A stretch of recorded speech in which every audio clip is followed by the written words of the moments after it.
you wonderful APlusers out there. It is I, Stuart, here once again to give you guys another Kamen Rider Saber review. This time we are going to be talking about episode number 31.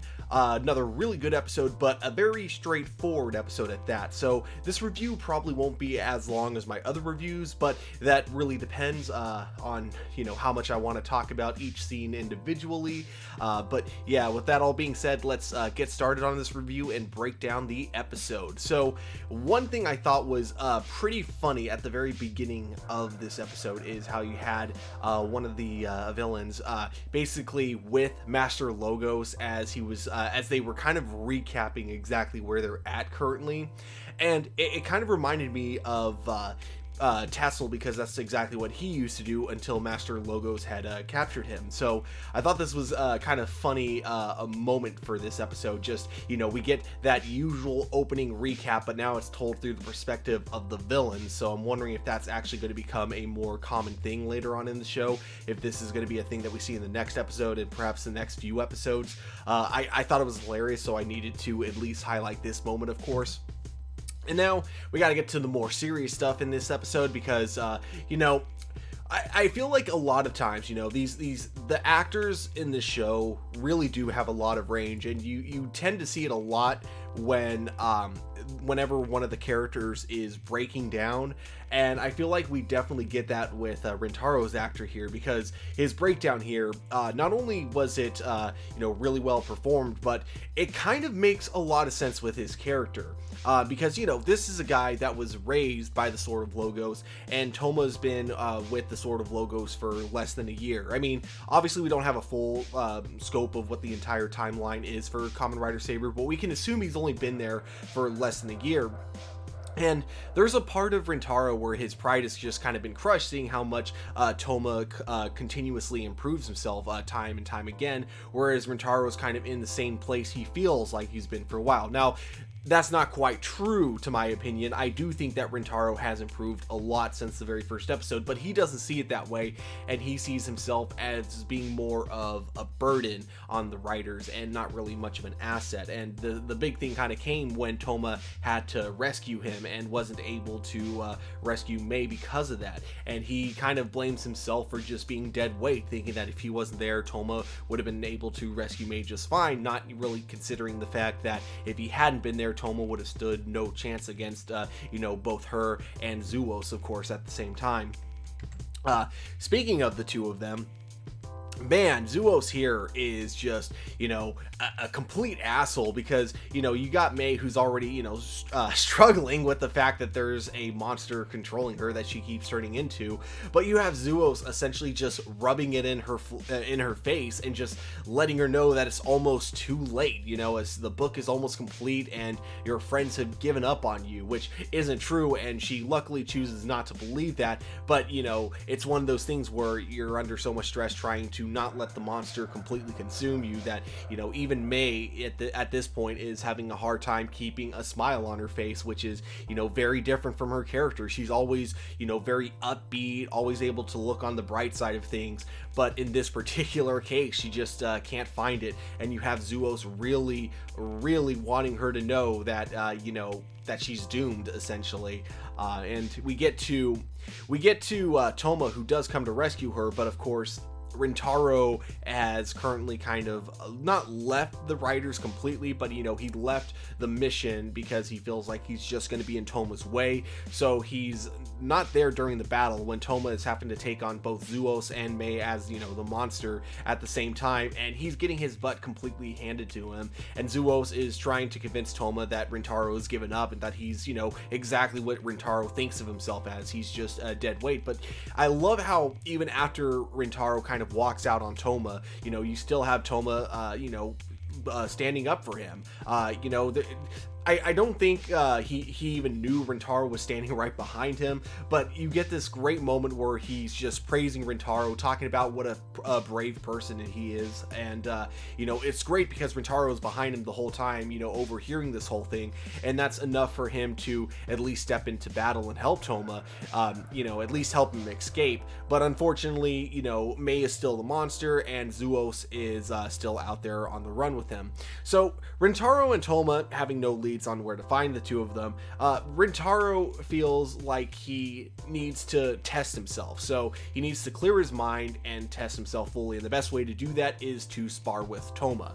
And I think this was actually a really cool fight scene overall for a couple different reasons. One, I don't think that Toma has necessarily gotten that much better than Rintaro. I think what's been going on is that Rintaro has just had so many things clouding his mind, like, you know, with the Sword of Logos turning out to be corrupt, even though the Sword of Logos had, you know, been, he was raised by the Sword of Logos. So just that moment for him of finding out that everything he knew and loved, you know, was evil and, you know, turned out to be corrupt, you know, it's not something that's really easy to wrap your mind around. So I feel like that was the main reason on why Rintaro was not fighting at his best. I don't think it's because Toma is better than him. I just think Toma had a much clearer head, and that's what this fight really helped Rintaro do. It really helped him clear his head and finally get back on the same level as Toma, so the two of them can now be in sync next time they go into battle together. The other thing about this battle I really like is the choreography, you know, and I know I say that a lot about that in this show, but it's rare that I compliment the choreography when the actors are out of suit, because we've seen a few times, especially in the early episodes, those times when they do fight out of suit, the actors aren't quite you know, up to par with other Kamen Riders in terms of, like, you know, martial arts skills, because there had been times where they fought in the villains, both the good guys and the bad guys, out of suit, and you could tell the villains had a lot, or the actors that play the villains, I should say, had a lot more experience when it came to doing stunts, but the actors in this show not quite so much. So it was really impressive, both the choreography and just the fast-paced way that it was filmed, that it really felt like these two finally have learned a thing or two, or have like actually learned a thing or two about martial arts, and they've just gotten it down so great with this sword fight between the two of them. And I think also just the emotion that they bring along with it. It's not just a really cool fight for the sake of a cool fight. There's a lot of emotion, a lot of weight behind the whole thing, making it just, you know, really enjoyable the entire way through. So eventually, of course, Rintaro finally, you know, finds his, I guess you could say, you know, finds that eye of the tiger, really centers himself. So he's like ready to fight with Toma against Zuos and Mei's, you know, the monster controlling Mei. I really should start learning these Monster of the Week's names so I don't just, you know, keep referring to them as the Monster of the Week. But I don't know, I find it too much fun to refer to them as the Monsters of the Week. So that's probably what I'm going to keep calling them, at least for the rest of this series. Maybe for the next Kamen Rider series I review, I might start referring to them by the actual monsters' names, but for now I'm probably just going to be sticking with Monster of the Week. So anyways, the two of them go into battle, and we get a really cool choreographed fight between, and it's a 2-on-2 battle too, so it's you know, really great all the way through, because this time Rintaro and Toma are fighting in sync, and it causes them to essentially, you know, overpower both Zuos and the Monster of the Week. We do have a really interesting moment here where Mei, you know, they talked a lot about how Mei is kind of like, you know, their light of hope in a lot of ways. They talk about her like she is their sunshine, and you know, as long as she's not giving up, neither will they. And while Mei is still being controlled by the monster, there's a brief moment where she takes control, and then she says there's no point. And well, she doesn't say there's no point exactly, but she says something along the lines of there's no point, and then the monster takes over her again, indicating that she's given up. Now, the exact moment this happens, we see that the sun has been covered by the clouds, and the next shot shows the entire area looking very shady. So almost like to indicate like the all hope has died out. But thankfully, Toma and Rintaro are Toma and Rintaro are able to convince her to hold on to hope for just that little bit longer, and with that, the two of them are able to not only defeat the Monster of the Week, but also free her. Unfortunately, they do not defeat Zuos this time, because Zuos actually gets away, but they do mention going after him, so I do think it's safe to assume that we will definitely be seeing him again very soon. Also, at the very end of the episode, something I did not bring up in the previous episode is that Sophia had mentioned that she entrusted Mei with something very important, and this was that key that we saw way earlier in the series. Now, I was under the assumption that that particular key was like the key to the base for the North Pole sort of logos, but it turns out that I was completely wrong. It was actually a key that goes to something much more important. So when she says that she entrusted May with that really important key, you know, that was like one of the things is they had to get that key back to her. But unfortunately, once they freed May, the key fell to the ground, and one of our villains ended up picking it up at the very end. So I guess we will probably be having some more insight as to what that key goes to, and we will find out whether or not it is, well, we know it's bad regardless, but how bad it is that the bad guys now have a hold of it. So that's definitely something I'm really intrigued about for the next upcoming episode. The last thing I did want to talk about was Kento, because we do get a brief moment with him at the very end, you know, seeing what was going on, seeing the victory, and then him bringing up the fact that this was another future he never saw. So indicating that there's a lot of changes going on that he never got to see in any of the many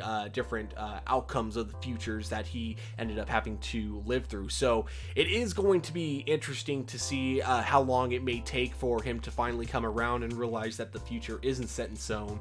I don't think it's going to be anytime too soon. Like, I won't expect it in the next couple episodes, but I would expect it.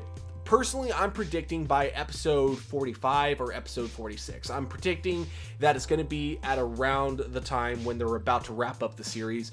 That's when Kento is finally going to be on board with the rest of the Kamen Riders. But, you know, I guess we'll have to wait and see how that all turns out. And I'm also really curious to know if he, you know, when he does eventually turn around and, you know, joins Toma and everyone else, I am curious to know if he's able to unseal the swords with his sword that he used to seal them all up in the first place. But yeah, guys, overall this was a really solid episode. Again, this was very much just focused on Rintaro, Toma, and May, but it did a really solid job at focusing on them in this episode. And oops, I meant to get rid of that screen. So it was a really good episode overall. And again, I think the show has, in the last 10-15 episodes, or probably even more than that, honestly, it's just had some amazing character moments, and I think the way that characters change episode by episode is just so intriguing to me. But yeah, overall, guys, great episode. I definitely recommend checking it out. But guys, of course, as I always say here, these are just my A+ opinions. At the end of the day, we always want to know what you guys think. So if you guys enjoyed this episode as much as I did, or if you guys didn't enjoy this episode, definitely let me know in the comments below. Definitely hit that like button, subscribe to our channel, but guys, above all, just remember to keep it A+.